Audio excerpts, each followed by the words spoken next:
Мен Тотай Мыңжасар қызы. 1922 жылы дүниеге келдім. Ол уақыт аумалы төкпелі уақыт болатын. Менің әкем Мыңжасар. Ұлы жүз сіргеліден тараған. Бәйжігіт руынан шыққан өте ауқатты батыр кісі болған. Менің әкем Мыңжасар. Атқа мініп саятшылық жасағанды жақсы көретін. Ол кісінің аттың үстінде қасқырды қуып жүріп сойылменен соғып алғанын. Ата әжелеріміздің аузынан талай естігенбіз. Менің әкем Мыңжасарды 1923 жылы болыс сайлайды. Өте ақпейіл, қолы ашық, жомарт кісі болған екен. Кедей-кепшіктердің бәріне мал, ас ауқатын бөліп берген екен. Кедейдің кеудесінен итермепті. Көмек сұрап келген адамның ешқайсысының қолын қақпапты. Әкем Мыңжасардың әппақ ақ бозаты болған екен. Үлкен ұлыстардың жиынында осы ақ бозатын мініп барады екен. Ел әкем Мыңжасарды төбелеріне көтеріп құрметтеген екен. 1930 жылдары Совет үкіметі, Қызылдардың партиясы, большевиктер, қазақ жеріне Қызылдардың әскерін жіберіп, елімізге зобалаң салады. Мыңжасар Қызылдың айдауына жүрмеймін.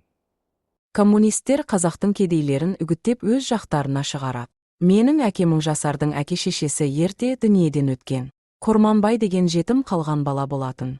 Сол баланы әкем Мыңжасар бағып, қағып өсіреді. Кейін сол Құрманбай Қызылдардың әскеріне қосылып, менің әкем Мыңжасарға жау болып шыға келеді. Коммунистер қазақтарды қазақтарға айдап салып, итше абалатып қояды. Не керек, 1930 жылдары елімізде ашаршылық болады. Бұны кеңестер өкіметі қолдан жасайды.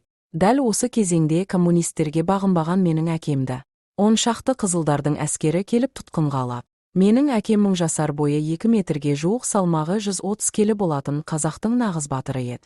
Тұтқындауға келгенде коммунистердің ішінде Құрманбайда бар еді. Менің әкем ашу шақырып Құрманбайдың жағасынан ұстап кеудесінен асыра жерге атып ұрады. Құрманбайға болса берген шегір көзді орысты да белінен құшақтаған күйде лақтырып жерге бұрқ еткізеді. Сол кезде коммунистердің бастығы қолындағы тапаншасымен аспанға 2 мәрте атады. Енді тоқтамасаң өзіңді атамын деп айқайға салады.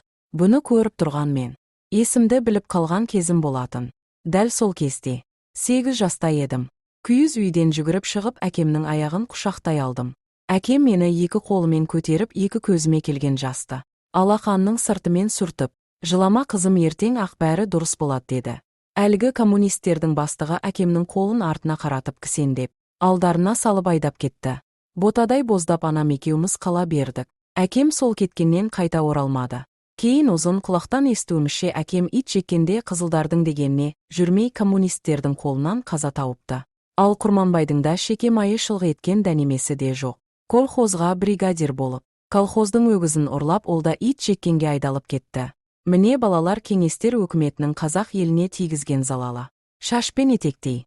Ал қымбатты тыңдармандар, келесі жүздескенше аман болыңыздар.